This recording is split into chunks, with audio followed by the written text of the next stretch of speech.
नमस्कार दोस्तों, कैसे हैं आप? उम्मीद है अच्छे ही होंगे। दोस्तों, हमारे आज के चैप्टर का टाइटल है साना साना हाथ जोड़ी, जिसकी लेखिका हैं मधु कांकरिया जी। मधु कांकरिया जी ने इस पाठ में अपनी सिक्किम की यात्रा का वर्णन किया है। एक बार वह अपने मित्र के साथ सिक्किम की राजधानी गंगटोक घूमने गई थी। वहाँ से वह यूमथांग, लायूंग और कटाओ गई। उन्होंने इस पाठ में सिक्किम की संस्कृति और वहाँ के लोगों के जीवन का विस्तार से वर्णन किया है। पाठ में हिमालय और उसकी घाटियों का भी सुंदर वर्णन किया गया है। लेखिका वहाँ की बदलती प्रकृति के साथ अपने को भी बदलता हुआ महसूस करती हैं। वह कभी प्रकृति प्रेमी, कभी एक विद्वान, संत या दार्शनिक के समान हो जाती हैं। लेखिका पर इस यात्रा का गहरा प्रभाव पड़ता है। उन्होंने इस पाठ का नाम एक नेपाली युवती की बोली हुई प्रार्थना से लिया। साना साना हाथ जोड़ी का अर्थ है छोटे छोटे हाथ जोड़कर प्रार्थना करती हूँ। इस पाठ में प्रदूषण के बारे में भी बताया गया है। इसमें हमें सिक्किम के लोगों की कठिनाइयों के बारे में भी पता चलता है। तो आइए दोस्तों, शुरू करते हैं। यह पाठ मधु कांकरिया द्वारा लिखा एक यात्रा वृत्तांत है, जिसमें लेखिका ने सिक्किम की राजधानी गंगटोक और उसके आगे हिमालय की यात्रा का वर्णन किया है, जो शहरों की भागम भाग भरी जिंदगी से दूर है। लेखिका गंगटोक को मेहनती बादशाहों का शहर बताती हैं, क्योंकि वहाँ के सभी लोग बड़े ही मेहनती हैं। वहाँ तारों से भरे आसमान में लेखिका को सम्मोहन महसूस होता है, जिसमें वह खो जाती हैं। वह नेपाली युवती द्वारा बताई गई प्रार्थना, मेरा सारा जीवन अच्छाइयों को समर्पित हो, को गाती हैं। अगले दिन मौसम साफ ना होने के कारण लेखिका कंचनजंगा की चोटी तो नहीं देख सकी, लेकिन ढेरों खिले फूल देखकर वह खुश हो जाती हैं।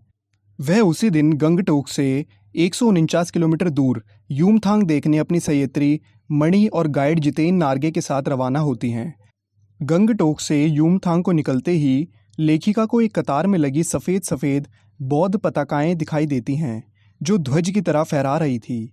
ये शांति और अहिंसा की प्रतीक थी और उन पताकाओं पर मंत्र लिखे हुए थे। लेखिका के गाइड ने उन्हें बताया कि जब किसी बौद्ध मातवालंबी की मृत्यु होती है तो वह उसकी आत्मा की शांति के लिए शहर से दूर किसी भी पवित्र स्थान पर 108 श्वेत पताकाएं फहरा दी जाती हैं। इन्हें उतारा नहीं जाता है, ये खुद नष्ट हो जाती हैं। कई बार नए शुभ कार्य की शुरुआत में भी रंगीन पताकाएं फहरा दी जाती हैं। जितेन ने बताया कि कवि लॉन्ग स्टॉक नामक स्थान पर गाइड फिल्म की शूटिंग हुई थी। आगे चलकर मधु जी को एक कुटिया के भीतर घूमता हुआ चक्र दिखाई दिया, जिसे धर्म चक्र या प्रेयर व्हील कहा जाता है। नार्गे ने बताया कि इसे घुमाने से सारे पाप धुल जाते हैं। जैसे जैसे वे लोग ऊंचाई की ओर बढ़ने लगे, वैसे वैसे बाजार, लोग और बस्तियां आंखों से ओझल होने लगी। घाटियों में देखने पर सब कुछ धुंधला दिखाई दे रहा था। उन्हें हिमालय पल पल प्रवर्तित होते हुए महसूस हो रहा था। नीचे घर ताश के पत्तों जैसे छोटे छोटे दिखने लगे। हिमालय की विशालता दिखने लगी। रास्ते सकरे और घुमावदार होने लगे। गहरी खाइयाँ बादलों से भरी थी। हरियाली के बीच कहीं कहीं फूल भी खिले थे। हिमालय की सुंदरता ने यात्रियों को प्रभावित किया और वह प्रार्थना के लोकगीत गाने लगे। चांदी की तरह चमकती तिस्ता नदी लगातार सिलीगुड़ी के साथ चल रही थी। प्रसन्न लेखिका ने भी हिमालय को सलामी देनी चाहिए थी कि जीप चलते हुए सेवन सिस्टर फॉल के सामने आ खड़ी हुई। झरने की कलकल और ठंडक ने लेखिका के मन की सारी दुर्भावनाओं को खत्म कर दिया। सत्य और सौंदर्य की अनुभूति से वह भावुक हो उठी। झरने का पानी लेखिका को ऐसे लग रहा था जैसे वह उनके अंदर की सारी बुराइयां और दुष्टता को बहाकर ले जा रहा हो। रास्ते में प्राकृतिक दृश्य पल पल अपना रंग ऐसे बदल रहे थे जैसे कोई जादू की छड़ी घुमाकर सब कुछ अचानक बदल रहा था। थोड़ी देर के लिए जीप थिंक ग्रीन लिखे शब्दों के पास रुकी। वहाँ सभी कुछ एक साथ सामने था। लगातार बहुत सारे झरने थे। नीचे पूरे वेग से बह रही तिस्ता नदी थी। सामने हल्की सी धुंध थी। ऊपर आसमान में बादल थे और धीरे धीरे हवा चल रही थी, जो आसपास के वातावरण में खिले फूलों की हंसी चारों ओर बिखेर रही थी। कुछ औरतों की पीठ पर बंधी टोकरियों में बच्चे थे। इतने सुंदर वातावरण में भूख, गरीबी और मौत के निर्मम दृश्य ने लेखिका को सहमा दिया। एक कर्मचारी ने बताया कि ये पहाड़ी रास्तों को चौड़ा बना रही हैं। कई बार काम करते समय किसी न किसी व्यक्ति की मौत हो जाती है, क्योंकि जब पहाड़ों को डायनामाइट से उड़ाया जाता है तो उनके टुकड़े इधर उधर गिर जाते हैं। यदि उस समय सावधानी ना बरती जाए तो जानलेवा हादसा हो जाता है। लेखिका को लग रहा था कि सभी जगह आम जीवन की एक ही सी कहानी है। आगे चलने पर रास्ते में बहुत सारे पहाड़ी स्कूली बच्चे मिलते हैं। जितेन नार्गे बताता है कि ये बच्चे 3 साढ़े 3 किलोमीटर की पहाड़ी चढ़ाई चढ़कर स्कूल जाते हैं। ये बच्चे स्कूल से लौटकर अपनी माँ के साथ काम भी करते हैं। यहाँ का जीवन बहुत कठोर है। जंगल से लकड़ी काट कर लाने, पानी भरने और मवेशियों को चराने के काम में स्त्रियों के साथ जुड़े बच्चों को देखकर लेखिका को पहाड़ी जीवन की कठिनाइयों का एहसास हुआ। उसे लगा कि मैदानों की तुलना में पहाड़ों में भूख, मौत, दीनता और जिंदा रहने को लेकर संघर्ष अधिक है। जैसी जैसी ऊंचाइयां बढ़ती जा रही थी, वैसे वैसे खतरे भी बढ़ते जा रहे थे। अब रास्ता और तंग हो रहा था। आगे सरकार की गाड़ी धीरे चलाएं की चेतावनी के बोर्ड लगे थे। शाम के समय जीप चाय बागानों में से गुजर रही थी।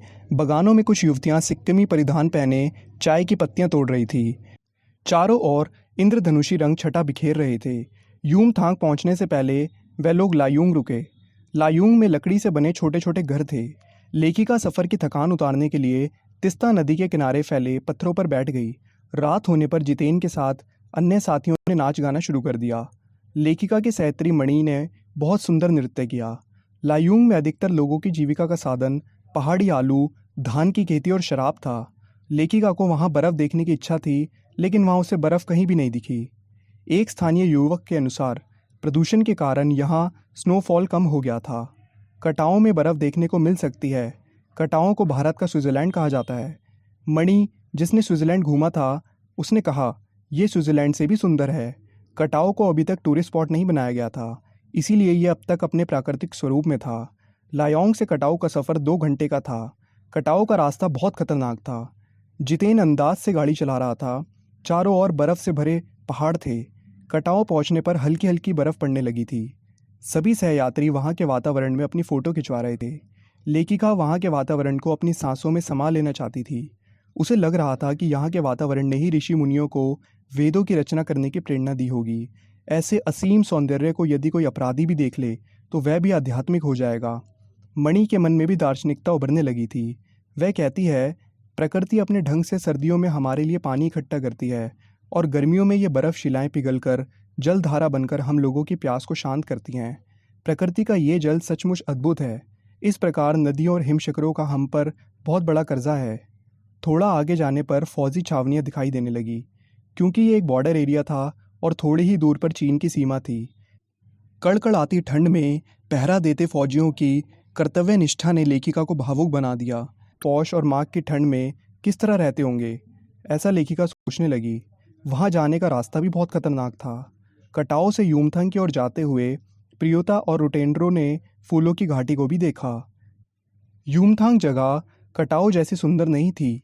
जितेन ने रास्ते में बताया कि यहाँ पर बंदर का मांस भी खाया जाता है। बंदर का मांस खाने से कैंसर नहीं होता। यूमथांग वापस आकर उन लोगों को वहाँ सब फीका फीका लग रहा था। वहाँ एक सिक्किमी यात्री ने अपना परिचय जब इंडियन कहकर दिया तो लेखिका बहुत खुश हो गई। पहले सिक्किम स्वतंत्र राज्य था, अब वह भारत का एक हिस्सा बन गया है। इससे वहाँ के लोग बहुत खुश हैं। रास्ते में गाइड नार्गे ने चांदनी रात में भौंकने वाले कुत्ते दिखाए। गुरु नानक के पद चिन्हों वाला एक ऐसा पत्थर भी दिखाया जहाँ कभी उनकी थाली से चावल छिटक कर बाहर गिर गए थे। आगे उन्हें खेदुम नामक 1 किलोमीटर का ऐसा क्षेत्र भी दिखा जहाँ देवी देवताओं का निवास माना जाता है। नार्गे ने पहाड़ियों के पहाड़ों, नदियों, झरनों और वादियों के प्रति पूज्य भाव की भी जानकारी दी। और अंत में उन्होंने कप्तान शेखर दत्ता के सुझाव पर गंगटोक के पर्यटक स्थल बनने और नए रास्तों के साथ नए स्थानों को खोजने के प्रयासों की जानकारी भी दी। तो उम्मीद है दोस्तों आपको ये एक्सप्लेनेशन समझ में आ गया होगा। आपसे मिलेंगे अगली वीडियो में, तब तक के लिए देखते रहिए खेल खेल में ज्ञान। Okay, thank you.